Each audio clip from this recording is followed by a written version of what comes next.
ঢাকা সদরঘাট, ব্যস্ত মানুষের ভিড়, যানবাহনের শব্দ আর প্রতিদিনের জীবনযাত্রার মাঝেই লুকিয়ে আছে এক ব্যতিক্রমী গল্প।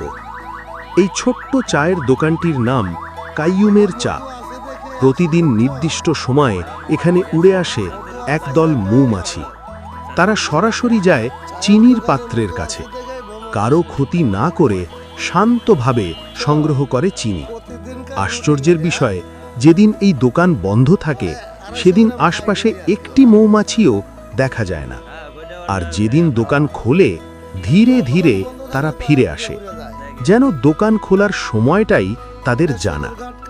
এলাকায় আরও অনেক চায়ের দোকান আছে, কিন্তু মৌমাছিগুলো কেবল এখানেই আসে। একদিন কাইয়ুমকে জিজ্ঞেস করা হয়, আপনি ওদের তাড়ান না কেন? কাইয়ুমের উত্তর সহজ, ভাই, এদের কারণেই আজ আমি অনেক টাকার মালিক। কাইয়ুম কখনো একটা মৌমাছিরও ক্ষতি হতে দেয় না, আর আশ্চর্যভাবে মৌমাছিরাও কখনো কাউকে ক্ষতি করে না।